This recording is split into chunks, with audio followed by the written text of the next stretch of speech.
સમાચારમાં આગળ વાત કરીશું વડોદરાથી। વડોદરા જિલ્લાના સાવલી તાલુકાના નટવરનગરથી પગપાળા સંઘ અંબાજી પહોંચ્યા, જે 1000થી વધુ ભક્તોએ ભક્તિ અને શ્રદ્ધા સાથે યાત્રા કરી અને યાત્રા સફળતાપૂર્વક પૂર્ણ કરવામાં આવી હતી। અંબાજી મંદિરમાં વિધિવત ધ્વજા ચડાવવામાં આવી હતી અને જય અંબે માતાના નાદથી મંદિર પરિસર ગુંજી ઉઠ્યું હતું। ભક્તોએ માતાજીના દર્શન કરી ધન્યતા અનુભવી હતી, જે નટવરનગરથી અંબાજી સુધી યાત્રા કરવામાં આવી હતી, જેમાં 1000થી વધુ ભક્તો જોડાયા હતા। ભક્તિ અને શ્રદ્ધા સાથે આ યાત્રા યોજવામાં આવી હતી, જે અંબાજી મંદિરમાં વિધિવત ધજા ચડાવવામાં આવી હતી, જે અંબે માતાના નાદ સાથે વાતાવરણ ભક્તિમય બનેલું જોવા મળ્યું હતું।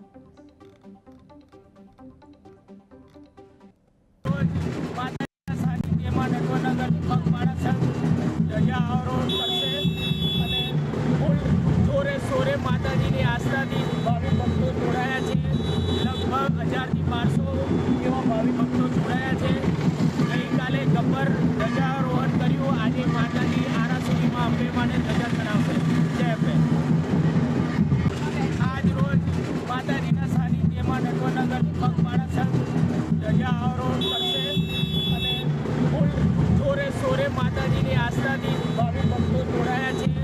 લગભગ 1000થી 1200 એવા ભાવિ ભક્તો જોડાયા છે।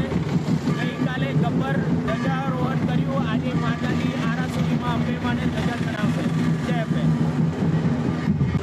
આજ રોજ માતાજીના સાનિધ્યમાં નટવરનગર પગપાળા સંઘ ધજા અવરોધ કરશે અને ફૂલ જોરે શોરે માતાજીની આસ્થાથી ભાવિ ભક્તો જોડાયા છે।